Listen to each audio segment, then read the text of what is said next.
Hello and welcome to another Scotty's video.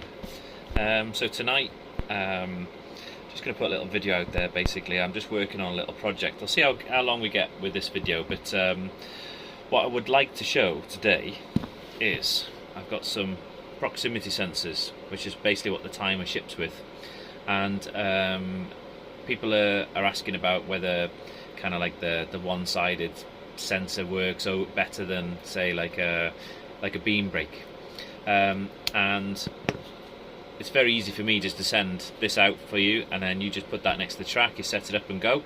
Obviously there are a few, well, probably only two issues really. One is with certain coloured cars. One's kind of if it's a black or a matte finish, the light doesn't, or the infrared doesn't reflect properly, so you can have some problems there.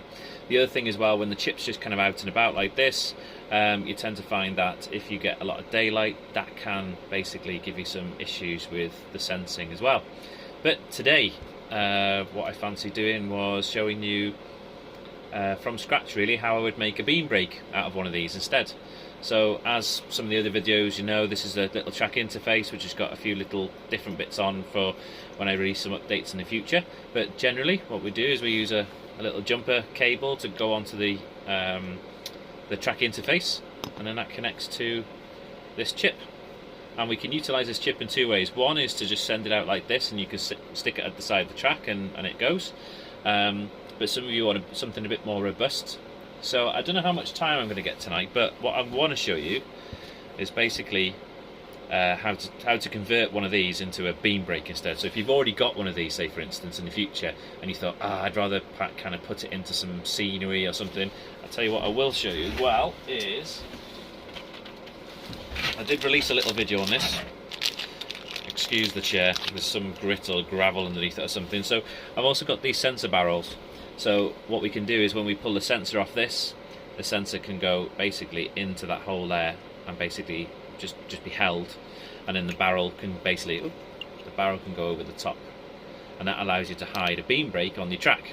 Now I haven't really tried to figure out what I can do with hiding all of that in a track, because you can kind of move the LEDs around a little bit really, because they're on a board. So like with these ones, we could kind of, you know, do that instead. So if we manage to get them onto, you've got to kind of, they are a little bit finicky with the alignment. So sometimes you've got to just give them a little bit of a bend back into place. But so instead of them going out sideways like one of those, you can have it like that instead. So if that was in sort of like a, I don't know, like a little bit of scenery or whatever, or even that way maybe, then this would still do the same job as one of the other ones. Okay, so what I would like to do today is convert one of these in front of your own eyes into basically a beam brake. So having these sensors kind of across the track, but for me to do that I need to extend these off the board onto a piece of wire. So I've got a few different things ready to go. I've got like a cable stripper, just little pliers, glue gun, little side snips, so nothing major. I only use the glue for me because when I send these out, the cables could get stressed in, you know, different conditions, or when people first get them out of the packet or something like that. So it's just a way of making things more robust when you see me use a glue gun mostly anyway.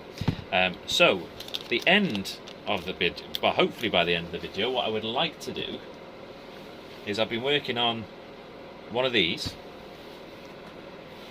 and then basically I have some of these. So the idea being is we put our sensors in here, and then you basically, now you see it, now you don't, and they go inside, and then hopefully you can see there's a hole on that side, and there's also a hole on that side, and they should be, because this should be relatively square, that should then give us a nice platform for a beam brake. So this is basically going back to Whitchurch's rally club once I've finished. So anybody that's looking at the channel and they frequent go into that place, then that's what you're going to see. What I will do in the long run is, I'm only prototyping it at the minute, but one of the boxes has some holes on the side, and what I'm hoping to do is to basically, you can't really see the holes on that one, can you? Just maybe.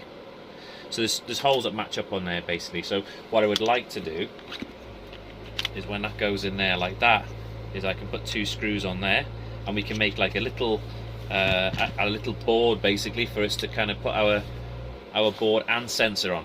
So you'll end up having like a little attachment to the side of this. That's the idea, at least anyway. But tonight I would like to get to the point where maybe I get a chance to sort of sort these out in front of you. So anyway, that's 5 minutes of waffling already done. So let's crack on with it. So I've got a soldering iron. Like I say, I got a glue gun with me, little wire snips and all that kind of stuff. So when I take these off the board, they are polarity conscious. So when you do take them off, you've got to make sure that you go the same way. From memory, the 2 inner holes of each side are your negative, and the 2 outer holes are your positive, generally. So if you forget, what I would normally do is just take one off at a time when I do it. The cable I'm going to use today is actually a multi-strand. It's a cable out of just in case you can hear the fan, and I've got a big coat on. I'm actually in the shed, and it's like not particularly warm outside. So sorry if you hear that in the background. But I'm going to use like a multi-strand Cat5 cable, like a network cable. So it's just a decent quality one. And then I'm probably going to put, I don't know, maybe 40 centimeters of slack on there. It should be more than enough for most people, and you can just tie it up underneath the track. So I've just got a strip cable here with various different colours, but it doesn't really matter the colour. But when I do these, they normally come in a twisted pair, and one's a solid colour and one's a white. So what I tend to do is I use the solid colour as the positive, so I'm always thinking the same way, and I use the white for the negative. So all we need to do, you don't have to do wire strippers, but I just find it really nice and easy. Just basically just take the tops off. There you go, stripped. So I'll put that one to one side for now, so make it nice and easy. And then what I'm going to do is, because it's multi-strand, I'm just going to sort of spin up the ends basically. So instead of them being able to fray out, I've just kind of took it and twisted it. You'll do it with your, like say if you're changing your braids on a guide, you normally do a little bit of a twist. You don't just put them in. The same kind of thing really. And then what we're going to do then is we've got a little bit of solder on the go behind the scenes, and then see if you can see this in front of me. Yeah, that's okay. So there we go. Basically we just want to get a little bit of solder on those ends. That's it. So what I'm going to do is, because they didn't really need to be that long, I'm going to cut a little bit off to make them probably about 5mm. Okay, so they're tinned, ready to go now. So we'll put that one to one side for a sec, and then we'll go back to our proximity board or sensor. So what we want to do next is we want to take one of these off. Doesn't matter which one, but we do need to remember which side is which. So I'll explain how to look at that in a minute, but what we're going to do is, we kind of find a knacker trying to take these off, but you got to kind of heat both. Can't really see that, can you? But I'm going to heat both terminals up at the same time, and then just pop it out. And there it is. Now when you take it out, the legs are actually, they're not straight, are they? They're bent. So I've got just a little flat nose pliers there, as it were, and then I'll just basically straighten them back up again. You can see they're nice and straight now. Okay, so working with these, they're a 5mm and they are round, but when you look at, there's a little chamfer collar on the end between where these legs finish and where the LED starts. One side, if you look very carefully in the light, has actually got a flat part on it. So when you look at it dead on, it's got a flat part there, and you rotate it the other way and it's just round. So the flat part is basically going to be your negative. So like I said before, the orange, any solid colour I would use for a positive. Doesn't matter, you can do it any way around. This is the way I remember. And then basically you've got like a white leg there, which would be our neutral. So if you find your flat part, you've got a neutral. Now because I haven't got any like helper hands or anything like that, I tend to basically get my soldering iron, and then I will put it on the side of the table. So let's see if you can see that. Yeah, you can see that there. It's much further away than it looks there really. And then what we're going to do is we're going to go with the negative leg first. So I find my flat side, and then I just heat the cable, bring the LED in, and then bring it off the heat, and then we've made a connection. But what I did forget which I'll show you in a sec, is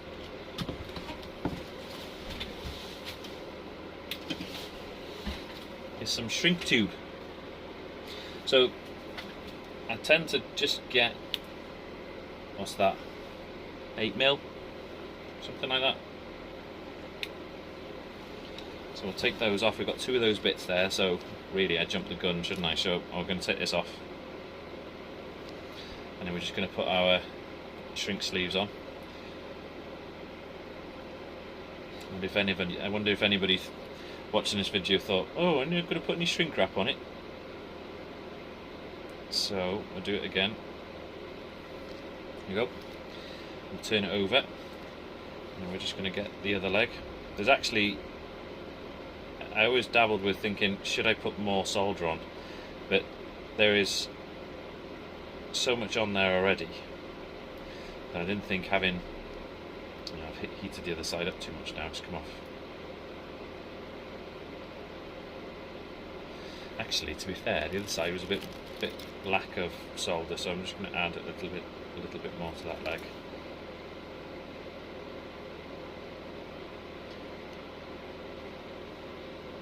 And we have it, just a little bit of drop on there, so we're just going to take that off there. And we have it. That's all it needs doing. And then, I don't know which way people normally do their heat shrinking. You can do it by putting it on the iron, but I have a very loud and noisy heat gun.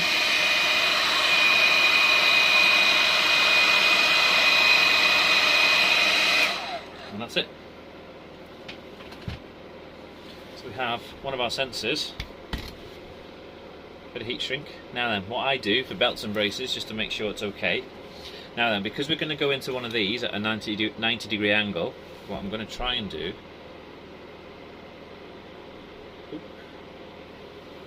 is that. See, you've got a nice angle there now, because what we should be able to do, I don't know if I can do this with it showing on there now, but try it again. There you are, just in there now. I haven't really, this is the first time I'm actually marrying it up, but you can kind of see it's in there, and it's sitting on the 5mm chamfer that I've got in there as well. So I kind of need to find a way of handily gluing that in there now so it stays there, and then basically the cable will come out the top. So we'll do that bit later, because I've left the hole big enough that once you've got the kit, you can still put that in there. And to be fair, I think I've probably done that wrong, haven't I then, because oh no, we're okay. It still fits in there nicely. So that's what we're going to try and glue up later. Alright, so there's the first one done. Then we go on to the opposite side, the bare wires. I'll just give them a quick. Don't forget to twist the ends as well.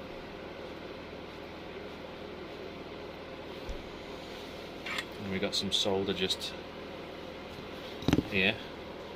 I can't quite see that there, look, but let's just tin the ends of those. Well, I should have been doing this live, shouldn't I? And then people could have maybe asked questions along the way. But maybe I'll do that again for something else. Here's our board without our... the clear one's actually the emitter. So when we're looking at these now, the negatives are on the inside hole, and then this outside hole is a positive. So what we're going to try and do is, I don't know if you guys can see that very clearly because it's quite small, this part, I know it, but what we'll try and do is get this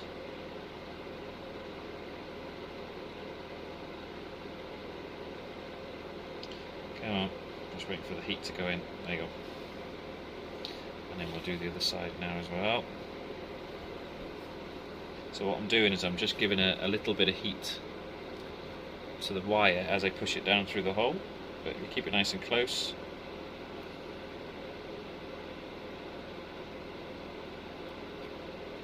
There we go. Okay. relatively neat, but if you wanted to, if you got the side cutters, you can just basically snip the ends off, make them nice and tidy.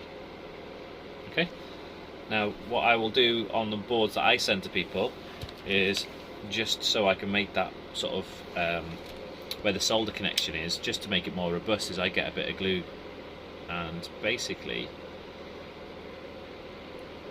just put it around the base. I don't know whether you'll be able to see this, but you can see there's a tiny bit of cobweb, or like, it's not cobweb, but it's what the hot glue gun leaves behind, but you can kind of see that now. Okay, so we'll let that do its thing. Next up, we want to get our other strand of cable.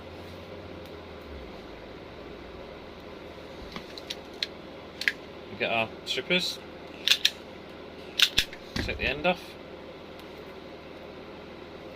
almost take the end off.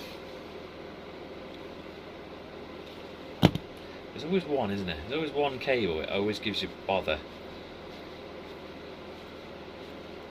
Right, okay, and then grab our iron again. We've got a bit of solder here, we're going to tin the ends.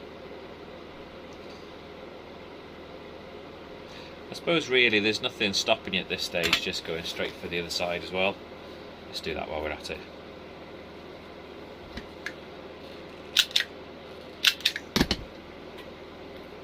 Okay, so there's our other side. And we'll do the same thing again. We've got a bit of solder down here.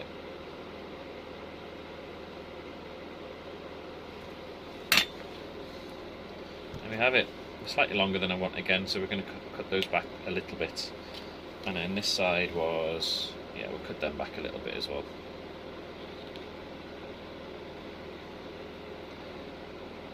Probably looking at me doing this, and I'm going cross-eyed all the time trying to look at these cables. Alright, okay. So, next up is our board. And then what we're going to do is, without the helping hands, you know, the little crocodile thing, I should probably get a set, shouldn't I, really, to be honest? Like, just keep on faffing to try and get into a nice position. But they are, it's on the end of the desk there. Just stabilise it with my fingers, and then I've got basically my index finger and my thumb, which can basically take the LED off. Okay.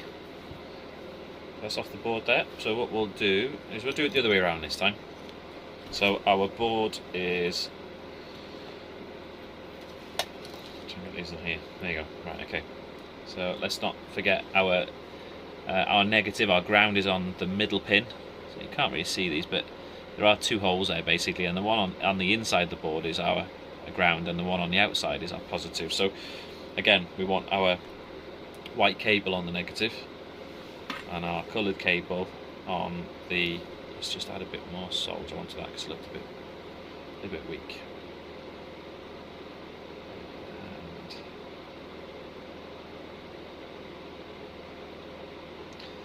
And there you go, there's one bit done.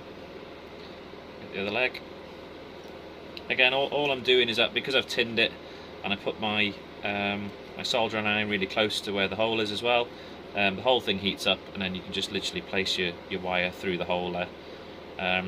A set of helping hands like the little crocodile clip things would probably do a world of good, really, to be honest. Like, and there's the other one there, look. Okay, you can see it's only just popping through. Don't really need to even cut those off either. But again, what I will do though is, again, because I send these out, I just want to make sure that when people get them and they have to mess about first time and all that kind of stuff, that these soldered connections will be sound. But what can happen with smaller wires is you get a bit of fatigue. You know, when you get solder on there, it gets a bit brittle, so when you bend it back and forth once or twice, it breaks, and then it's no good then, is it? I don't want people having to send things back or trying to repair things once I've done it. So again, this is the end for our sensor.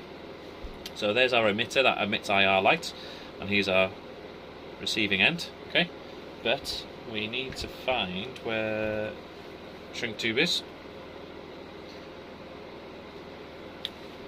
So we'll cut again about 8 or 10 mil. That's about plenty, really, to be honest. So I'll just stick them on first. And like I say, I could probably benefit from a set of helping hands, but what I have been doing is basically getting the iron on the edge of the table. Don't forget your legs on there need to be straight, so like a flat head pliers or something like that will be very beneficial. Okay, now same with this. This will have a flat side on it, and where that leg is, when you hold it up so that the legs are kind of vertical, basically you'll see one of the legs, when you rotate it, will have what looks like a flat side to the circle. So we're going to start on that one there.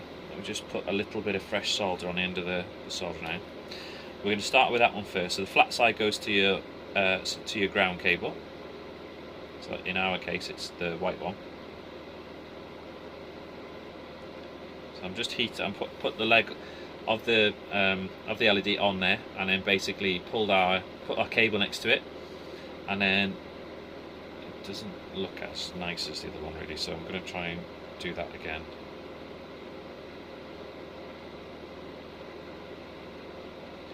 No, it's not taking it.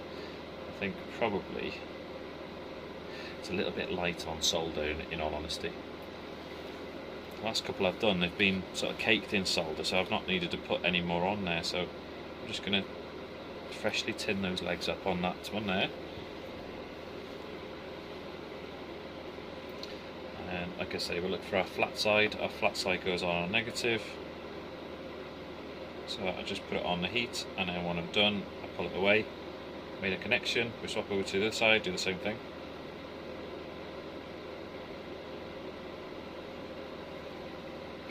Yeah, and then we can move our shrink wraps up. Just put your iron back so you don't stab yourself with it, melt your coat, and then we'll get the big beastie out.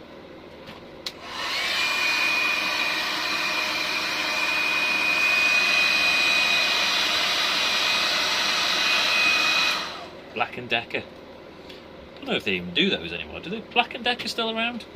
Used to be a big brand, didn't it? But anyway, so we've ended up with.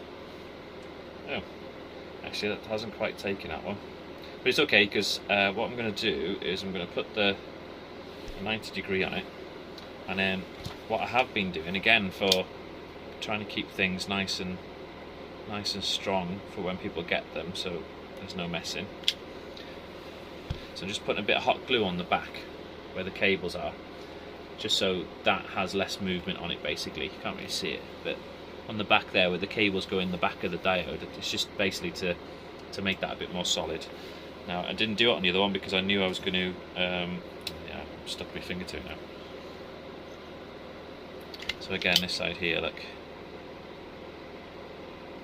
just do that there. So both of them have a bit of, yeah, both of them have got a bit of glue on there, just to basically not because the joints are bad or anything like that, but because it's a thin wire. If they're bent a few times to try and get them into place, they can fall off, and then it's no good to anybody if that's going to happen, is it? So next job is track interface. So I've got these little DuPont connectors. The new interface board is actually going to be slightly different. It's not going to be like this. I'm going to have a few different versions, but the new one of these will plug straight into one of these.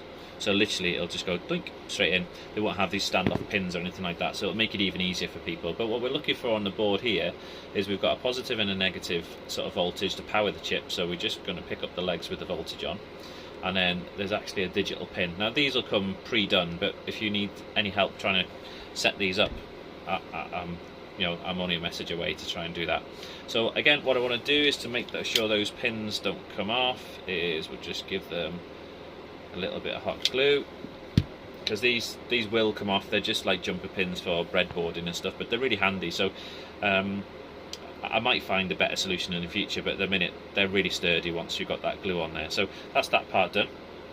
And then what we're looking at, so the grey will be our negative.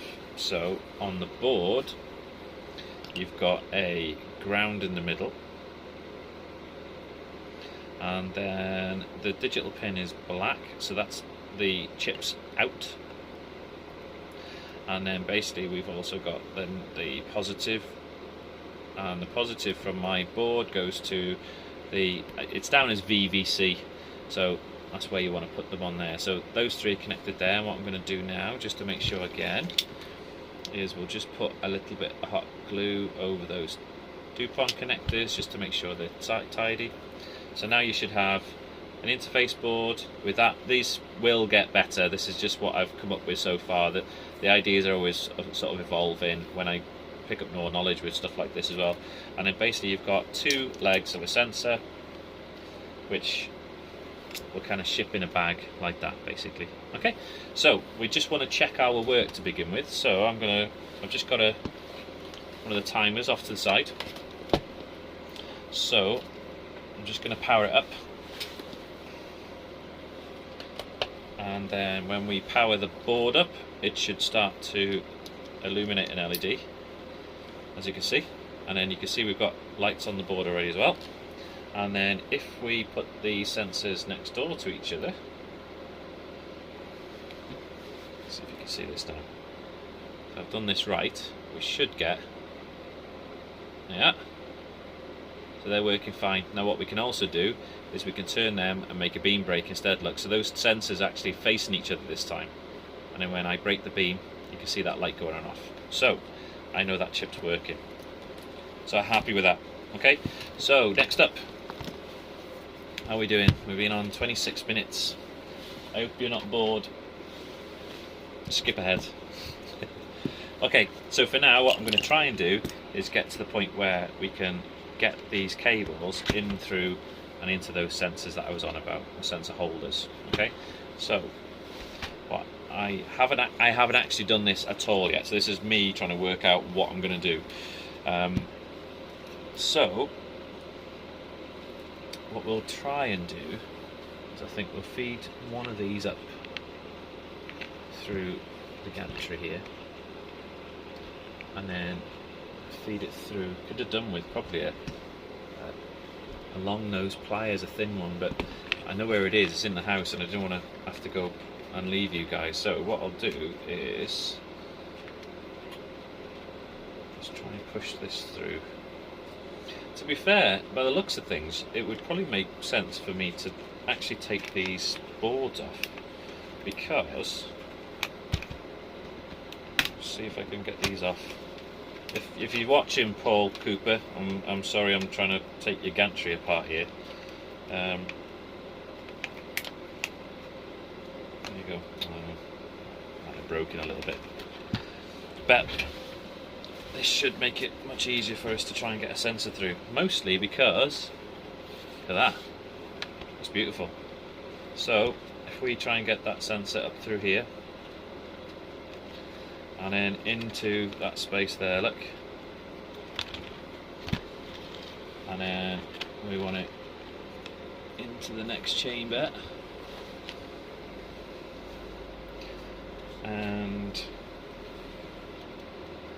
I don't know if you guys can see this really, but we're getting there. That's the bit I broke, look. Oops, sorry Paul. I'll glue it back later, you won't even know.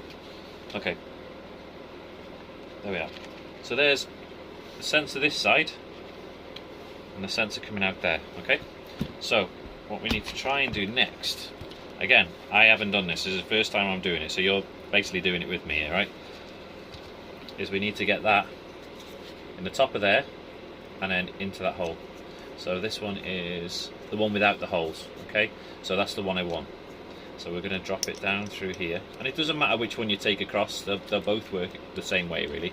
And what I might do is, because we've got quite a lot of slack there, and I think it's going to be easier if I was able to kind of have a little bit of slack below here to kind of hold that into there, as it were. So yeah, see, I should probably have designed it with a bit of a hole in the top as well, I would imagine, but anyway, you learn, don't you? Lesson learned. This does look a bit fiddly to try and get this in here, in all honesty, so I might have to change the design there somewhere. The other thing I could do maybe is, this is me changing, this is doing stuff I shouldn't be doing here now, but I can change where the angle of angle was. It's a bit too close, I think. It's not really coming out through the hole at all. So I can't really show you what I'm doing here, but I've just trying to get it to come out there. And I don't know, what's the best way for me to do this now, eh? I think what I'll do is... Nope, that's not working. Well, if it skips on, it's because I've kind of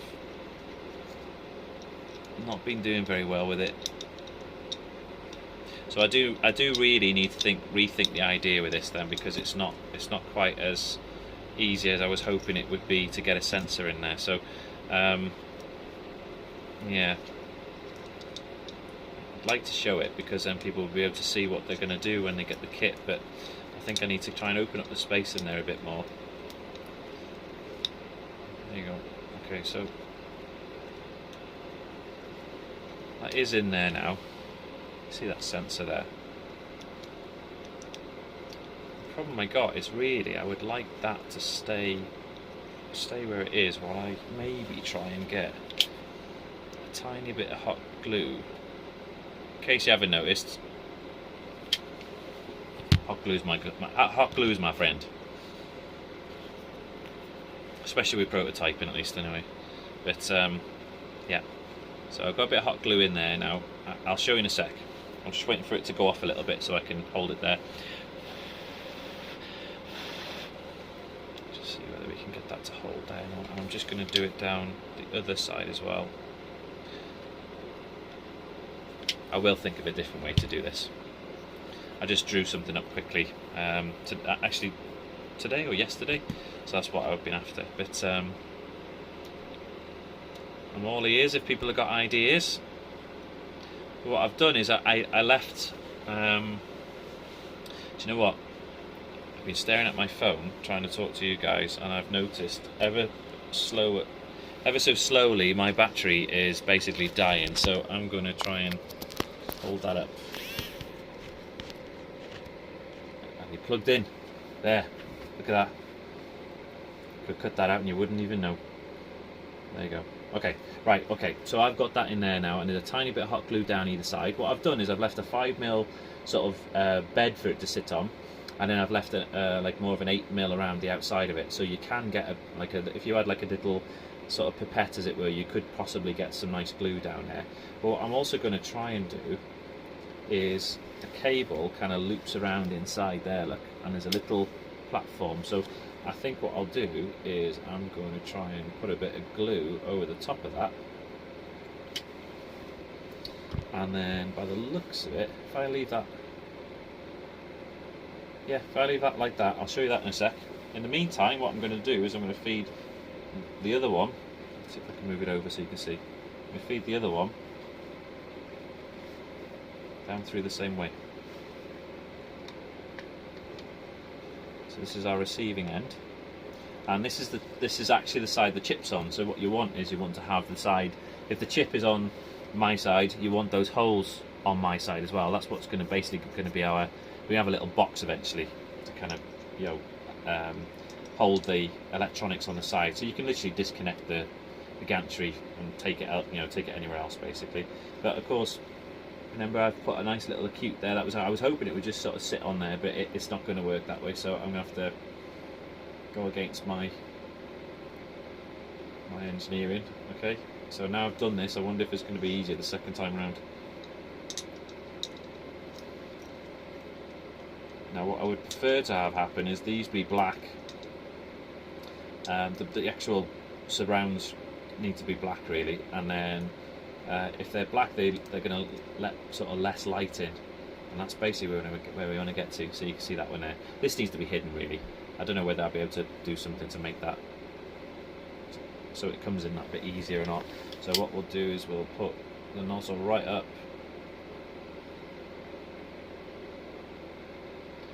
and just stick a bit of hot glue around the edge. Looks a bit crude, but I think if it's black and it's got something easier inside, I don't know how to do that just yet, but we'll work on that. So we'll just wait for that to go off. In the meantime, when I get away with taking my finger away, maybe. In the meantime, we've got our other side. So our sensor's in it, so what we're going to do is going to grab that. And the thing I didn't think about was the fact that we've got... Oh yeah, you know, it's working. We're alright. We're okay. So I can't... Can I show you this? So there we have it, look. You see the sensor down here. Cable up around the gantry. And then we've got this one here as well, which we're going to do the same thing. So I'm going to put some hot glue in where the wire is. And then this one's... I need something to push it up against really, so I've got a little screwdriver here. So as you can see, it's taken a little while. By the time you take the cables off the board, or the sensors off the board, and then put cables on them and all that kind of stuff, it does take a little bit of time to kind of get this stuff done. The DIY options are probably going to be better for people that have got a bit of time, because you just go about your business and do what you want, or mill it in all nice or whatnot, like so. Yeah, we're just waiting for that, but actually we'll probably be okay if we pull that through there, and then you can't really see this yet, but we're going to put that in there, and then just bring that into that bit there. And at the moment, that's not looking too bad. So you probably can't see the full width there now. Okay, but the sensors are in. And what I'm going to do is I'm going to plug a timer in and see if we've got a beam. Let's have a look. There you go. So click it in. We've got the power indication light, and we have 2 LEDs. So that's basically telling me that the beam is making across. So if I was to put my hand there, look at that. Beautiful. So this is the first time I'm doing this. This is why I thought I'd just leave the video on. Some of it feels a little bit like, you know, pointless or maybe a bit boring, but hopefully you've seen what happens there now. So that is actually a beam break. It's the first time I fitted this bit to the gantry. So yeah, that's about all I wanted to show really, to be honest, like was how we're going to do it. So obviously the next bit is to tidy things up, make it look nice, glue it in properly so it's all one sort of thing. On here at the minute I can see that I probably need to add a bit more glue in some of the bits that need gluing, and then obviously the facer board needs to come back on again as well. But I'll add another little video of the finished product with my hand going through. Job done. Thanks very much for watching. Any questions, please put in the comments. Like and follow. There's lots of little videos I try to do if I can, and then maybe the next video I'll hide them into the barrels. I might do a demo on doing something like that. Put a message on this if you want to see that, then let me know please. Okay, thanks very much guys, bye.